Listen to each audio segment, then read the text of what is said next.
ฮือนของต้าไฟไหม้เย็นนี้เป็นยังไงตัววอลเย็นข้างในเอาในใบประกาศไปทำงานที่ไหน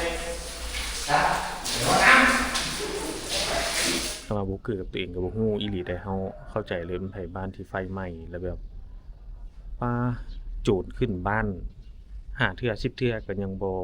เท่าทอบ้านไฟไหม้เทื่อหนึงแหละทุกคนตามคำเว้าคำสุภาษิตที่เขาจะเว้ามานะสบายดีตอนเช้าทุกคนยินดีต้อนรับทุกคนเข้าสู่ TTV Channel มื้อนี้ก็ห่างกับตื่นนอนห่างกับตื่นใหม่ๆเลยแหละนี่ทรงผมเครื่องอยู่ข้างหลังนี่ก็เป็นเครื่องอยู่ในเฮือนเนาะมื้อนี้จะพามาอัปเดตเฮือนของต้าไฟไหม้แต่ดีแต่ว่าเอาทันเนาะทุกคนมันไหม้อยู่แต่ในห้องคันว่าเอาบ่ทันนี่ก็คือสิหมดเฮือนอันนี้เป็นข้าวเครื่องของขนออกมาเมิดนี่ทุกคนแต่ว่ามันไหม้แต่วันจันทร์แล้วเนาะเฮาหาก็มีเวลามาอัปเดตให้ทุกคนได้เบิ่งส่วนนั้นวุ่นเวียกแฮงบ่ได้มีเวลามาถ่ายให้ทุกคนได้เบิ่งก็หาก็เรียกเวียกไปซั่นซะเนาะนี่อันนี้มันก็เป็นเครื่องอยู่ทางในเฮือนเฮาขนออกมาเมิดเป็นตู้เป็นลำโพงเป็นเสื้อผ้าเป็นโต๊ะตั้งเป็นโซฟาอันนี้เป็นส่วนหนึ่งแล้วก็อีกส่วนหนึ่งเฮาเอาไปทิ่มให้รถชิ้นยามมาเอาก็โอ้หลายเติบเกือบเต็มรถพุ่นแหละเครื่องอยู่ในห้องหนึงค่ะเนาะแล้วเฮาก็เก็บออกเนี่ยอันนี้เป็นเศษส่วนหนึ่งนี่พามาเบิ่งอยู่ในเฮือนอันนั้นก็ทางดับเพลิงเขาสั่งมาใหม่ตัวนี้เพื่อป้องกันไว้คันว่าบ่ได้ถังดับเพลิงนะทุกคนก็คือสิแบบโอ้หนักตึบเพราะว่าเขาใส่ถังดับเพลิงตอนมื้อดับนี่ประมาณ7บั้งมีแต่7บั้งเนาะอยู่เฮือนตาหันมี4บั้งบ่พอได้ไปเอาอยู่เฮือนข้างบ้านนั่นเขาจะเอามาให้แลนช่วยกันคือว่าเป็นนาทีที่แบบโคตรระทึกเลยตอนนั้นกับบ่ฮู้โอ้ดีแต่คุมสติได้เนาะคุมสติได้นะเฮาก็ค่อยๆจัดการกันหน่อยนี่พาเข้ามาเบิ่งอยู่ทางในเฮือน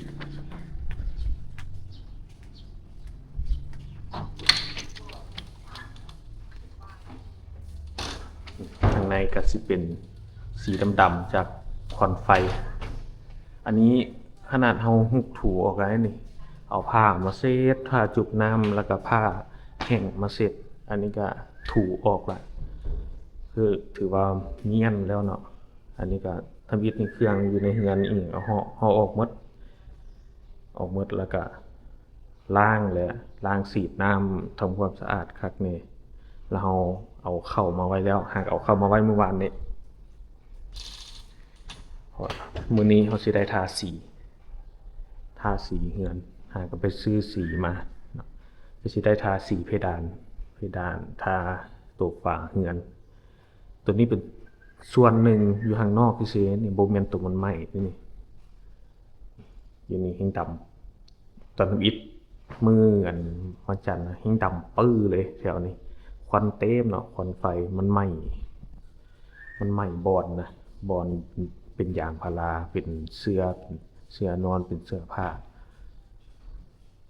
เฮงโอ้บ่เป็นตาเอาคนนี้ทุกคนอันนี้เป็นทางถึงแล้วทั้งลุม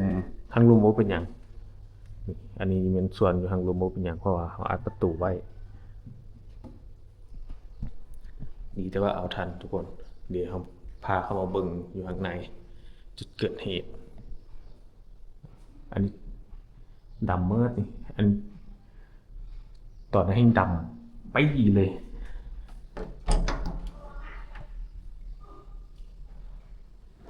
อันจุดเกิดเหตุเนาะทุกคนอัน นี้อนามัยในส่วนหนึ่งเลยเห็นไหมมันไหม้ฝาจนโอ้จนสีออกเนาะจนสีออกเมื่อจนเหลือแดนสิมันอยู่ฝาอันเพดานก็ยังใครเลยว่าไฟบ่ทะลุเพดานถ้าทะลุเพดานออกไปนี่คือสีเอาบ่อยู่อันนี้อนามัยละ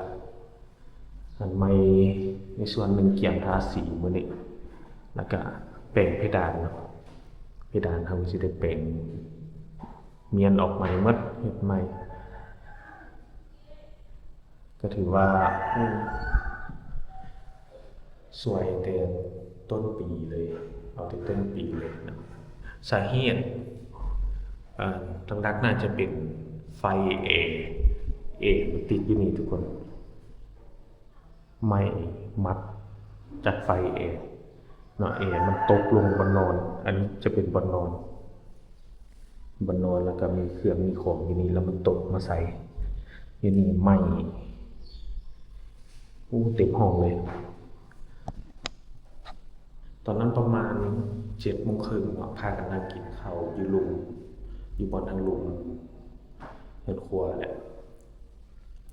แล้วได้ยินเสียงไฟแตก2 บาทพากันเรียนมาเบิ่งไฟเต็มห้องแล้วตอนนั้นก็คุมสติเลยพยายามคุมสติแล้วก็ไปมอดไฟเนาะเพราะว่ามันจะมีไฟบ่ตัดเอาก็ดึงน้ำมาไปต่อไฟจากเงินทางข้างนั้นแล้วก็ดึงน้ำใครเดามีน้ำประปาทุกคนโมเมนต์น้ำบาดาลมีน้ำบาดาลสวยมันจะแห้งเนาะมันก็คือน้ำประปาอยู่นี่มันคอยแล้วก็บ่มาตอนแรกถ้าว่าบ่มีน้ำบาดาลสวยนี่ก็คือเด็กโยมคือกันน้ำบาดาลเฮาออกมาสีดอยู่นี่พอไฟมันแห้งมันเข้ามาบ่ได้แล้วก็ควันมันหลายควันดำควันไหม้อย่างพลาไหม้เครื่องไหม้อย่างนั้นสีดใส่นี่แล้วก็ตาก็เอาบังเพลิงออกมาสีดใส่นี่แหละมันเตียงไฟมันไหม้อยู่ลุมทุกคนสมมติอันนี้ตัวอย่างเตียงอยู่นี่เนาะแล้วก็มันไหม้ดีแต่ก็มีเตียงซวยเพราะว่าบ่ให้มันไฟมันลุกขึ้นมาเนาะเตียงกันไว้บ่ให้ไฟแห้งปานใดตัวนี้เป็นสายเฮาก็พอเคลียร์ได้เอาพังน้ำเพลิงมาสีดส่งบ้างมีแต่เฮาเคลียร์ทั้งลุมให้เนี่ยเคลียร์ทั้งลุมตอนนั้นจนตากับบูคนไฟเข้ามาเข้าใจเลยได้ว่าคนที่แบบเป็นลมหรือว่าสาเหตุที่คนตายย้อนไฟไหม้ครับมันสาเหตุที่คนตายย้อนควันไฟดำนะหลายกว่าไฟไหม้ครับมันหลายเลยเพราะว่ามันหายใจบ่ออกคิ้วแล้วก็เอาผ้าเพจุ่มน้ำแล้วก็มาอัดนี่แล้วก็เลนเข้ามานี่เลยตอนนั้นมันบ่เห็นอย่างมันมืดเอาไฟบ่มีเลยแล้วก็บวกกับอีกควันไฟดำคือตัวเองกันกล้าขนาดนี้บุกเข้ามาไฟก็เต็มอยู่นี่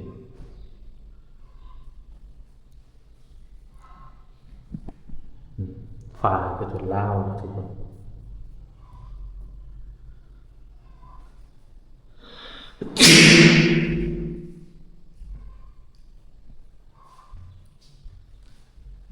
ฟ้าแถวนี้ก็เล่าเมื่อ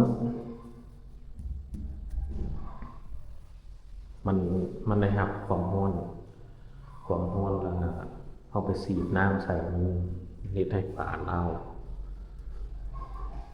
ก็จะได้แปลงได้เปิ่งใหม่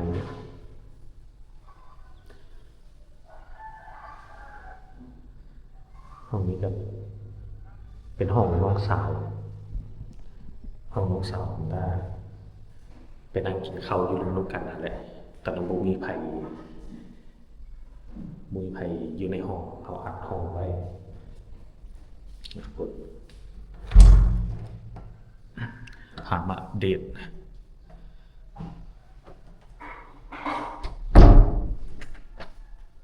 อันนี้เขาก็สีทาสีหมดเฮือนเลย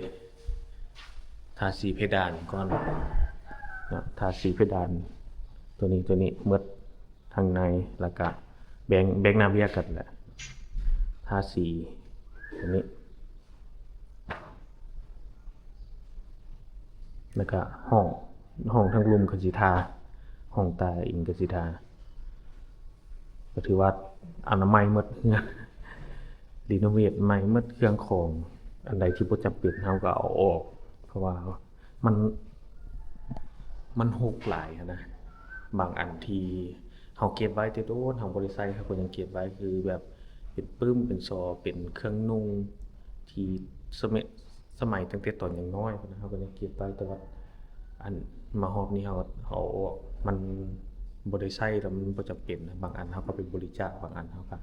เอาไปทิ่มส่วนหลายเป็นพวกปึ้มพวกซอเป็นเครื่องของต่างๆว่าซั่นซะเครื่องของนี่เครื่องนุ่งเขาก็เอาไปให้บริจาคในญาติพี่น้องเลยเบิ่งตอนนี้ก็คือสิโล่งๆบ่คุ้นเลยเว้าว่าสิกล้องนะเพราะว่ามันบ่มีเครื่องหยังแต่ก่อนแถวนี้ก็เป็นบอนโซเหล้าโซวายอยู่ในตู้ก็มีเหล้าไว้เดี๋ยวเอาออกหมดเพราะว่าบ่ได้กินเด้ที่เอาไปบริจาคบริจาคดอกเอาไปกินได้หมดให้คนอื่นกินให้ญาติพี่น้องหมดนะรีโนเวทใหม่ข้างนอกก็แต่ก่อนมือเกิดเหตุหั่นเดี๋ยวตาสิขึ้นอันนั้นให้เบิ่งเนาะอันนี้ก็ดำมืดนี่แถวนอกนี่ยังว่าใครแต่ถึกช่วงมีคนอยู่เฮือนเนาะคันว่าอันมันไหม้หั่นประมาณ 7:30 น.คันว่าถึกช่วง 6:30 น. หั่นสิบ่มีคนอยู่เฮือนคันถึกช่วงบ่มีคนอยู่เฮือนนี่คือสิบ่เหลือทุกคนมันห่างกัน30 นาทีนะถือว่ายังมีบุญอยู่บุญค่ำน้ำสู่อยู่สวยให้เอาทัน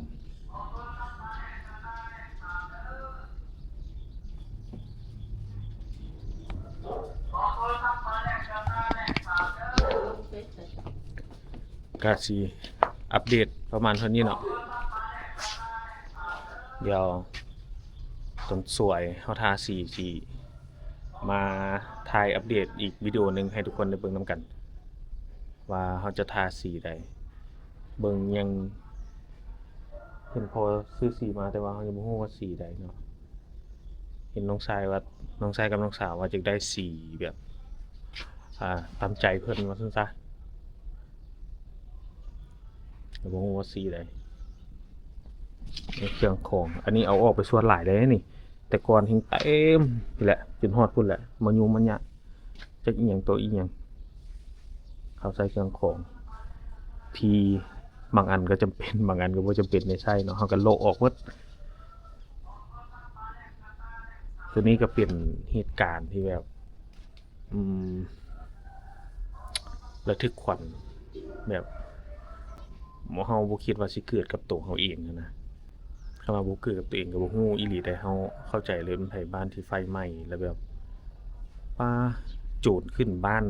5 เทื่อ10 เทื่อก็ยังบ่เท่าทอบ้านไฟไหม้เทื่อนึงแหละทุกคนตามคำเว้าคำสุภาษิตที่เขาจะเว้ามานะคือบางคนที่บ่มีสติเนาะเว้าในกรณีคนที่บ่มีสติบ่ฮู้จักเฮ็ดหยังเลยได้ในตอนนั้นนะแบบตู้แข็งเลยก็มีอีหลีได้ตอนมันไฟไหม้ตาเปิดห้องเข้าไปเนาะไฟเต็มห้องกับสตันอยู่พักหนึ่งเฮาก็ตั้งสติได้แล้วก็มาเฮ็ดตามที่ตาเว้าสู่ฟังนั่นแหละโอเคทุกคนมาอัปเดตให้ทุกคนได้เห็นประมาณนี้เนาะ